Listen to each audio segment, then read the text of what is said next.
Hi, today I'm going to be talking about smartphones. Smartphones have been a very big competitive market lately and have been named the #2 most desired technology right behind laptop computers. And most people know that Apple has been dominating this market for many years. However, now they have some more competition, and that is Samsung. Samsung has come out with a new line called the Galaxy S. This Galaxy S is supposed to be similar to the new Apple iPhone 4. We're going to take a look at a few of the aspects and tell you what we think, and you can decide which you would like better. So now we're going to look at the new iPhone 4. And a lot of people like this phone, except for the sad part about little complications with supposedly a little bar right here, that when you're holding it in the palm of your hand, it drops your palm. As many people know, Apple has stated that it's a software problem, it's this problem, it's that problem, and now they're coming out that they're saying they will be giving everyone that has an Apple iPhone 4 a case to go around it so that it won't be interfering with the little piece on the back. Personally, I don't like that. I think if I buy a phone, I don't want to have to put a case on to use it. Also, I've heard rumors. Well, actually not rumors, it was on the TV. A lady called in, she had an iPhone 4, and she was told to hold it like this, so that it wouldn't happen. Sadly, that kind of disheartened me a little bit with the new iPhone 4, but besides that, it still is a great phone. A lot of features are the front viewing camera, which has been under a little controversy because many people are saying it's not really a necessity item. However, it is really nice to have if you'd like it. Downside is, though, that it will only be iPhone to iPhone. There are phones in the United Kingdom, I know, that already have had front viewing cameras for many years. And for example, if you buy one, bring it over here, you're not going to be able to use it with someone with an iPhone user. You must have an iPhone. But then when it comes down to the actual hardware, there are a few features on there that I've heard are really interesting.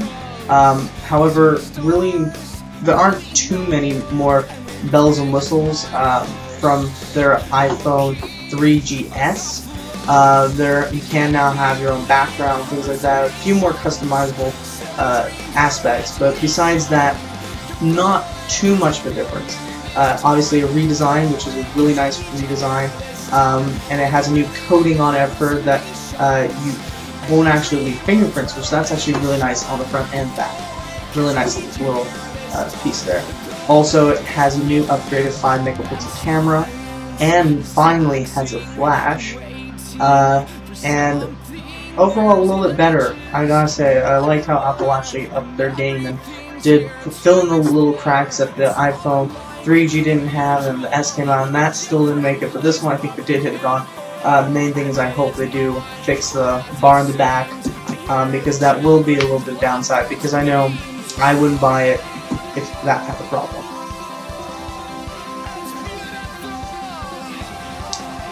So, Samsung now has wanted to get a little piece of the pie that Apple has had forever, which has been the greatest smartphone.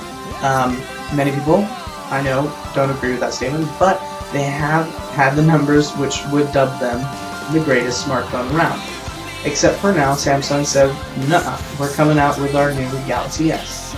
The Galaxy S is a new line of phones. There's one phone basically for every carrier, and yes, AT&T as well.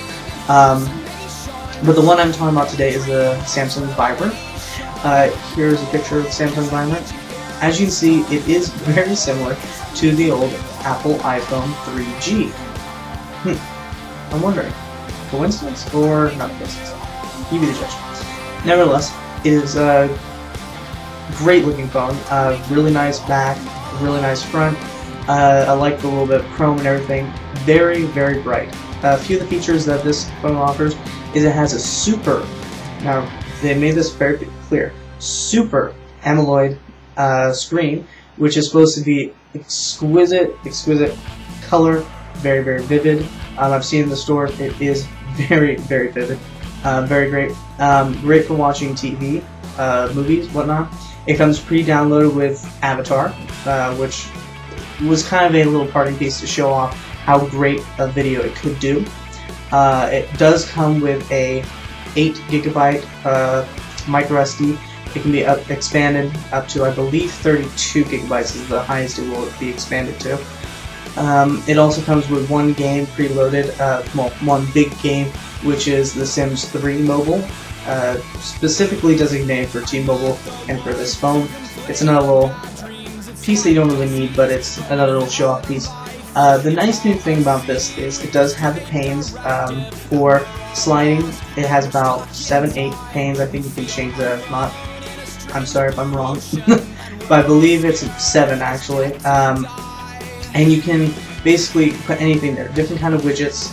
They have a lot of new features on there for different kinds of widgets, for being more organized, for getting daily updates, and waking up in the morning to your updates. So basically, you can get out of bed and get your, your messages, your stock markets, your news, your everything you can think of. Great thing. And then if you actually hit the menu, which you can see here, surprisingly, it looks similar to the iPhone. Another, again, don't know whether this is just coincidence or whether they did this on purpose. I'm thinking they did because it is a nice piece to be able to say you have a little bit of both. So you can see it's a very nice back. It has the widget kind of thing going on, similar to the iPhone, which is nice. So it has actually, it's like having a little picture on top of the black layer, and it kind of makes it stand out kind of thing. So it makes it a lot nicer. Personally, I like that. And it has a few other features. Same thing, it has a 5 megapixel camera. Sadly, it does not include a flash. That was a little downer, which I find a little sad, seeing as how other similar phones from Samsung, such as Samsung the Fold 2 and whatnot, they come with a flash. So I don't know exactly what their terminology was for not putting one on. Same thing, does not have a front-facing camera, which is downside. Other parting pieces, which I've really loved, was their camera for filming. Obviously, you don't want to use your Samsung phone for filming, but I looked at it and the quality is amazing. In 720p, really HD quality. I was surprised. Night vision, everything looked great. Really high quality.